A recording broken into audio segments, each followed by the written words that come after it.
And we're live. So, welcome everybody to yet another live interview show with Become a Fearless Father.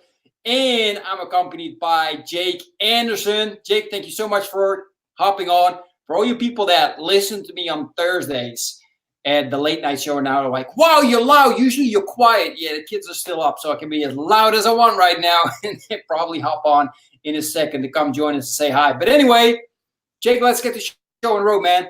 Like what you're doing, right? Scaling your business with clarity, right? I said that correctly? Yeah. So scaling business with clarity, right? Which is so important. One, entrepreneur dads, that's what we want to do. We want to scale our business, especially I keep getting more and more questions in from our fellow entrepreneur dads that still have a 9 to 5 and that want to scale their business in such a way that they can leave that 9 to 5, right? So clarity is one of the things that's definitely important. So share with us, man, what are the keys to making that happen?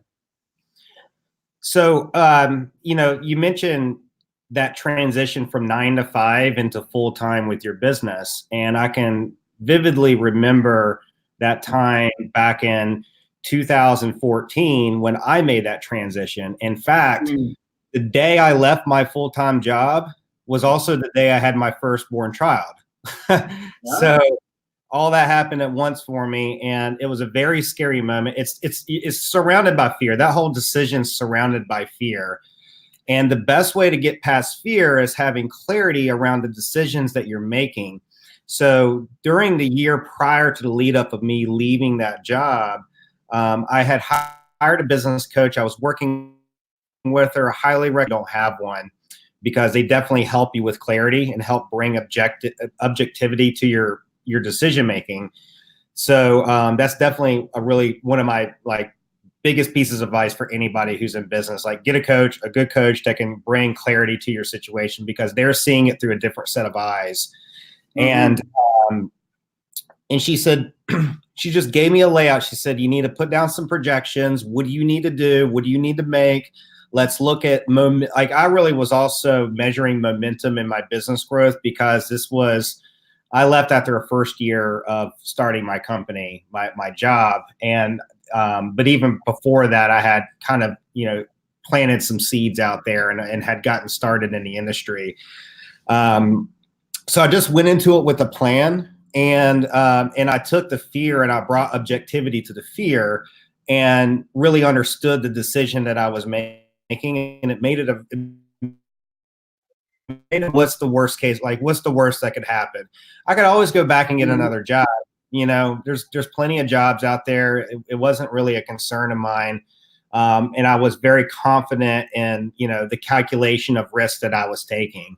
So when it comes to transitioning from 9 to 5 to full time, you really need to kind of put that fear under a microscope, add objectivity to the decision you're making, because it is a risk you're taking, but you got to calculate the risk. Look at different things. What's the projections? What's the, mine was a local business, so I was more impacted by local competition than I think, an online business, because we're kind of global here. And so, we were the only business that actually specialized in, it's an event lighting design company. We were the only business that specialized in that area. And I could see the demand. I couldn't see the demand. I could feel the demand. I knew it was there. And if I had a business as a side gig, imagine what I could do if it had my full-time attention. And that right there, among many other things too, looking at the dollar cents, is what made it a lot easier for me to make that decision to take the leap. I was very clear on the risk that I was taking. And then from there, then you learn the little mistakes you make as you start to scale. Because right now, at that time, this was 2014, it was just myself. I was the only full-time person. Now we have 18 employees. I actually live 3 hours from the business. I'm in my hotel room right now in Richmond. So I took a trip up today, just moved into a new office. So we're in about 4,000 square feet. Now, new office, new digs, everybody's happy. And, but, through that time of growth from where it was just myself, now there's 18 employees. more infrastructure and I've learned a lot about certain business tactics that you really need to keep in mind when you're scaling, because once it goes from yourself to now you have a team, the whole thing changes. Like the whole game changes. Once you have to now manage people, it's a completely different landscape. And things like one of the things especially that I definitely wanted to bring up with this whole topic of scaling with clarity is you really need to understand what your core values are, because core values are going to drive decisions on who to hire, the type of clients you want, just the whole belief system and the DNA of the way your company operates. And I use them in my interview process. Like my interview, I'm not looking to see if you have the skill set. I already know that I can look at your resume and I can see if you've got the skill set. I want to see if you're going to fit in this culture. Because if you fit in this culture and you're toxic to this environment, you're going to pull everybody down. It doesn't matter. I don't care how many sales you close or whatever your skill set is. You could be the best employee as far as production goes.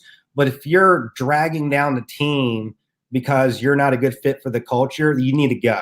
And I call it cutting the cancer quick. It's not my words. I've heard that before. Like when you find cancer in your business, you got to cut it and get rid of it quick because it will spread. So clarity over your core values really helps with scaling, because that's going to play a major factor in the type of people you're going to hire, not only like employees, but even strategic partnerships too.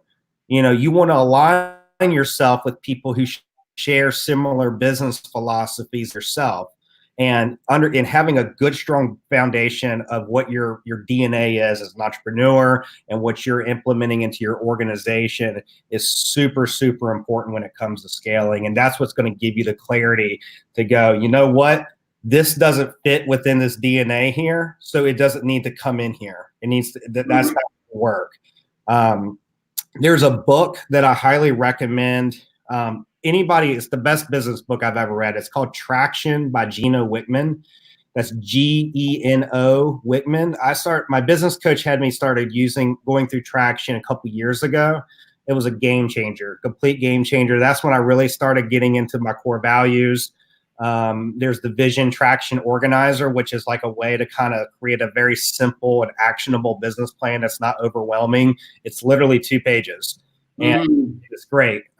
So something like that is really powerful when it comes to figuring out how to take these big milestones, break them into smaller actionable tasks, and making sure every decision you make is aligning with this foundation that you've created with your core values, your core focus, what's your mission, what's your vision, and really putting meaning behind it.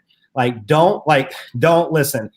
Core values, and I've seen it in other companies, it's like integrity, customer service. It's like, listen, that's great and that's important, but go deeper than that. Like put meaning behind it.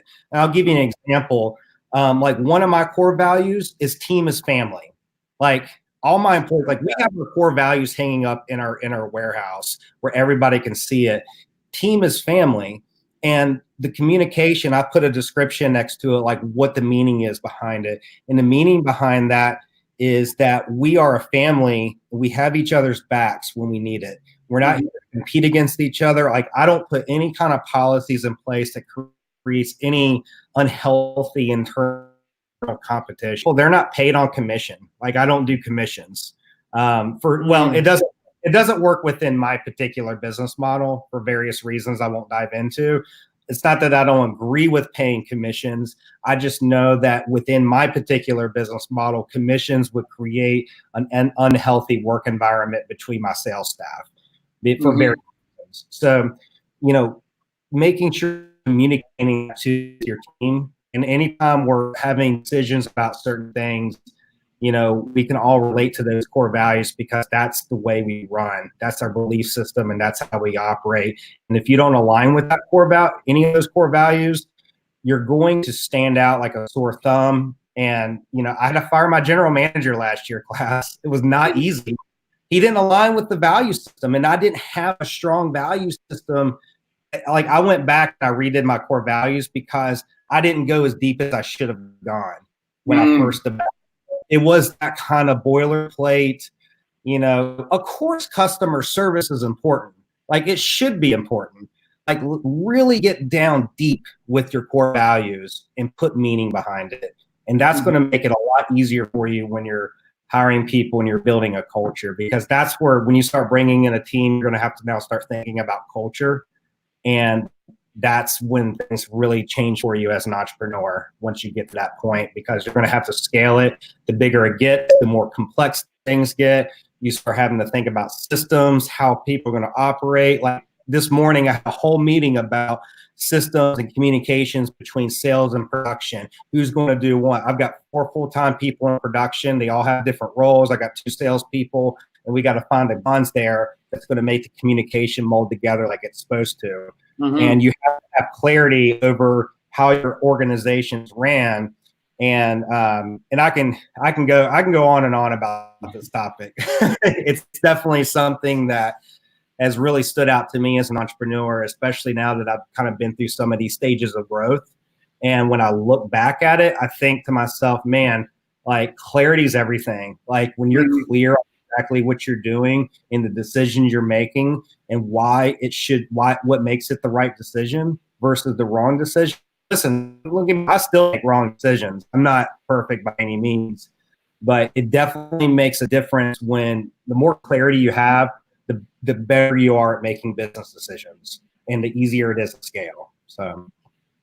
Exactly. Love it, man. We'll talk a little bit because you mentioned our team is our family. Well, we're one big family at a job, but you also got a family, of course. That's why you're sitting here right now, becoming Phil's father. So let's dive in first a little bit about you, and then let's talk about, putting your family first, right?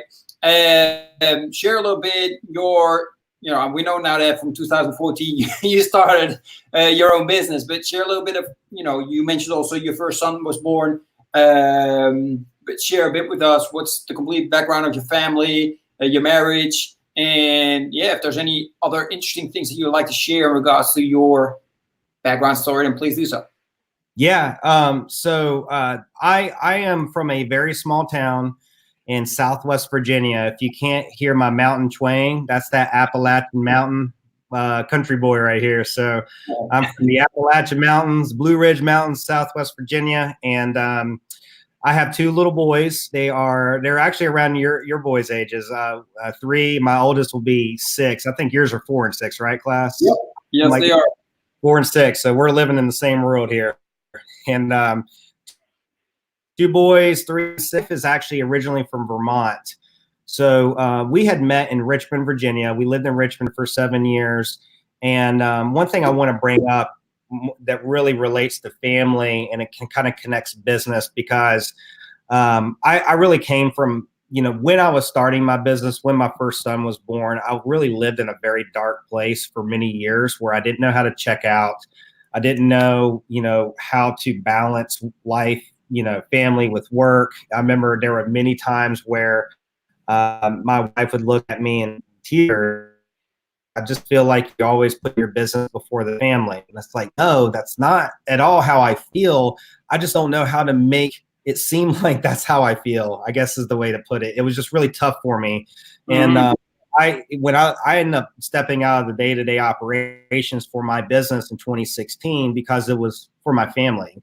I knew that I needed to step away so I can be more present for my family. I hired people to put in full-time positions. And then in 2017, I'm in a hotel room now because I live 3 hours from my business. That was a family first decision I made. I went back to my hometown in Southwest Virginia, which is again about 3 hours away. And I wanted to be closer to my family. Her family's in Vermont, which is like 12 hours. It's quite a bit of drive. So that wasn't really feasible, but we wanted to be near, my parents. And so our kids could grow up to see their grandparents and see their cousins. And neither my wife or myself really have very close or very big families. Like my dad was adopted. Other than my kids, I'm the only blood my dad knows of. Wow. And so my mom's side, it's a pretty small family, not a very close family on that side. So it's been, you know, growing up, not having a very like, I mean, it's not that we're not close, but we're really not that like funny. I'll watch a Hallmark movie. It sounds really cheesy, but I'll watch those Hallmark movies or the Christmas Hallmark movies, and you see like the family coming in Christmas, and it's like all warm and inviting, and there's like 10 people, and they're all sitting around the table. Like I fantasize about having that kind of a situation for myself. So for me, like raising my kids, like I really want to give them that family dynamic. So it was really important for me to move closer to my parents. And even if it meant like leaving my business, you know, a local company that's, you know, a local business, there's been some challenges there living 3 hours from it, but it was what was best for my family. And I run a family first business philosophy. That's how I make decisions, you know, in life. If it's best for my family, that's what I'm going to do. I don't do what's best for my business. I do what's best for family, and the business orbits around it, not the other way around. So, yeah, 2 boys in Southwest Virginia. I'm pretty guy. Like I don't, you know, I like to wear jeans and a t-shirt. I'm not very dressed up, and you know, we live out in the mountains, and you know, as far as you know, anything beyond that, it's just really about, you know, my why. Like when I get really down to what my core why, it's to foster family and to build the ultimate support system for my children. Mm-hmm. You know, that's why I do everything. Like anytime, like when I step back, like why am I doing this business other than it's something that I love? It's like I want to be able to grow up. As my kids grow up, I want to be able to look at them and say, you know what, Daddy's been an entrepreneur. He's seen a lot. He's experienced a lot, and I've got wisdom and knowledge that I can now help you do what you want to do, you know, in life. You want to take it to the level in entrepreneurship, I'm here to support you. If you don't want to do that, I'm still here to support you. Whatever the support system you need for your life, I'm here to build it. And the more I can build that skill set for myself to be able to give to my children, that's what it's all about for me. So, yeah, I love that, man. Yeah, that's the beauty of it, working from home, right? You can be there with them and show them what the example is, instead of being an example that's always away and they hardly see them. Let me ask you, it just popped in my head, man, since you talked about your dad, right? What's like the biggest lesson that you've learned from your dad as a father, or something that you now, that define you now as a dad? Or maybe something that you learned, you're like, okay, that's something that I absolutely shouldn't do, right? What was one of the things that he did that really defined you as a dad? Man, that's such a great question. And, you know, my father is one of the hardest working men I've ever met in my life. Like he you know, he was a blue collar. He was a supervisor for the water authority. So when the water pipes would bust, like him and a crew would go out to fix it. That's the kind of work he did, which was very labor intensive. Like there were certain days he would work, you know, I think he would actually had some days where he would work a whole 24 hours straight. Wow. And just out because, you know, when things break, you got to fix it. You got to have it. And especially with public utilities. And so, you know, my dad, whether he realized it or not, he really taught me, you know, he didn't do this necessarily directly. He did it by his actions. He really taught me a lot about, you know, the value and just being true to your task and being true to your work. Like work ethic was definitely something I really got from my dad. And he always instilled to me, he said, you know what? And this is something about leadership that is so important. And it's something my dad had taught me. He said, I would never expect, because man, right? He was a foreman. So he had a team, and they told him, he just said, listen, you don't need to do any of the work. You need to just be there and make sure everything's getting done. He said, listen, I'll never expect any of my guys to do anything that I wouldn't do myself. Right? Never would expect any of my guys. So that's the thing that always instilled in me. And you know, I'm in my office, you know, at my lighting company, and you know, anything, even like we just had some furniture delivered, and I'm like helping them like unwrap the mattresses and stuff, and the delivery guy's looking at me like, oh man, you don't have to do that. So I don't like to watch people work. Like I'm here, I'm you know, I've got a free hand, and I want to help you guys out. I know that can probably contradict a little bit when you're thinking delegation, but anything I would expect anybody I'm managing to do, I would never do it. I would always do it myself. And I think there's a lot to be said about that. And just being honest, having integrity. My dad was always a man of integrity, and there was never specific conversations we would have about integrity, but I would see his actions, and I would see a man of integrity, and I would see that he would get up in the morning and work his butt off. He always put family first too. Like, he drove, this beat up old truck for pretty much the whole time growing up, just so he could have some money to put me through college. Like, that was, I was his priority, and he made it very clear to me that I was his priority, and that has instilled into me, and that's something I'm carrying on into my children, and something I expect them to carry on into their children as well. So. Exactly. Love it, man. Love it. So when you were mentioning, right, that you were working the whole time, that was actually coming from your dad, right? You've learned that from him, making sure that you provide for your family, so you're there for them, right? And that's where I've noticed is this alignment, right? Because they're expecting you actually to be there. That's why I'm assuming that your wife was upset in the beginning. How did you make sure that you communicated with her?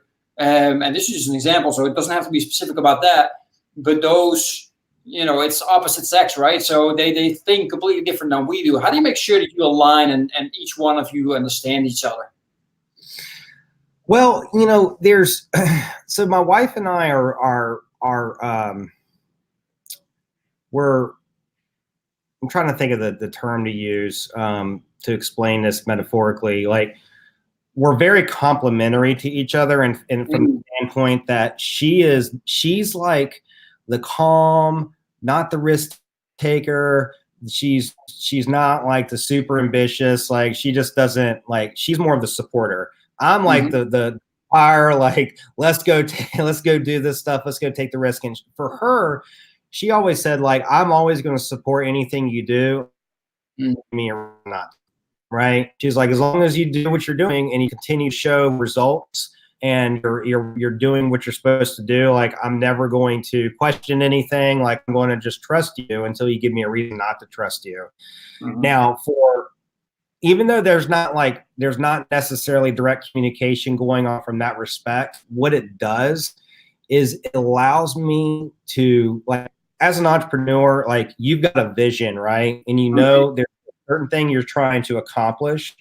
And unless, like, if I'm communicating this vision to somebody else, and if they understand exactly what I'm seeing, which is really hard to communicate when you really think about it, they're going to question it. They're going to be like, I don't like, I mean, when I was starting my business, like, if I had to get her on board to understand every single thing I was doing and why, probably would have never happened. Like, it's kind of like, you just need to trust me. Like, I don't know, like you said, just trust me unless you give me a reason not to.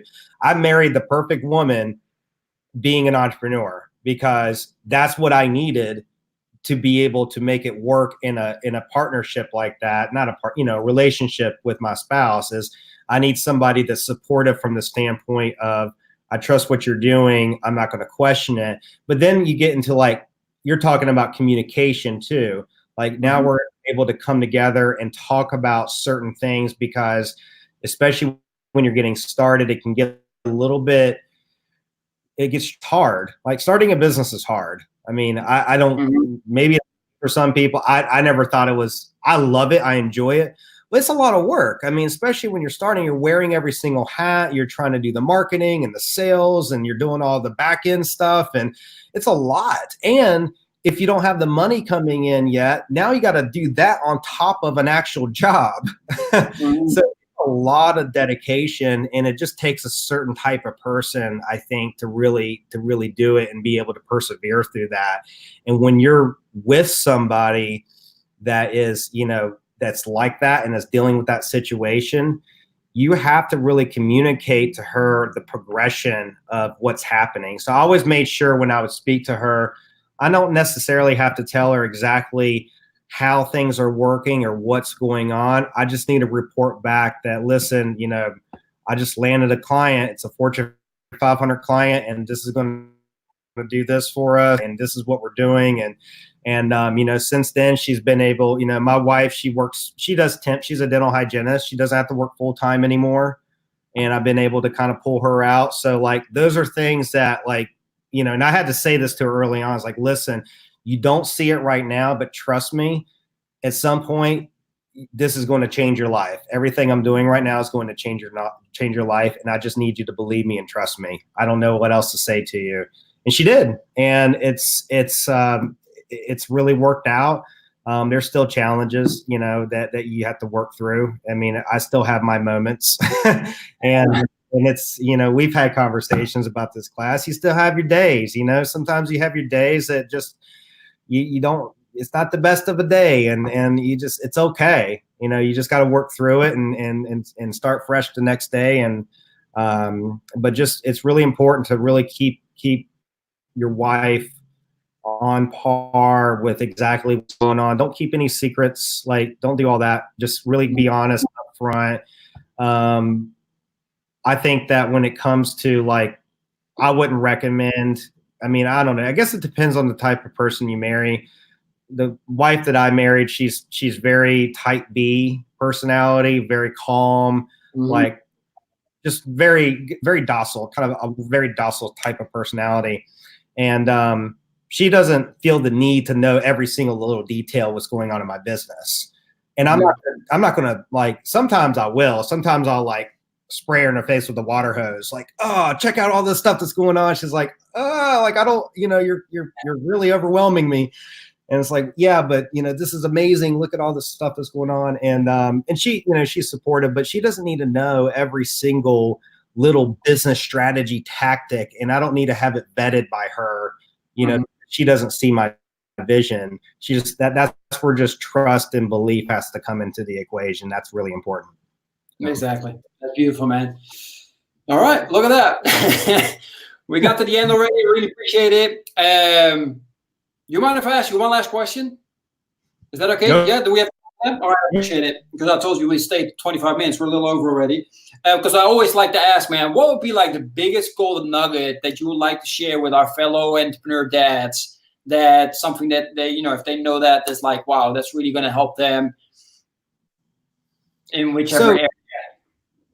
I think, this is something that I recently have started being more intentional about. That's I think has really helped tremendously with my life as a dad and as an entrepreneur is practicing gratitude every day.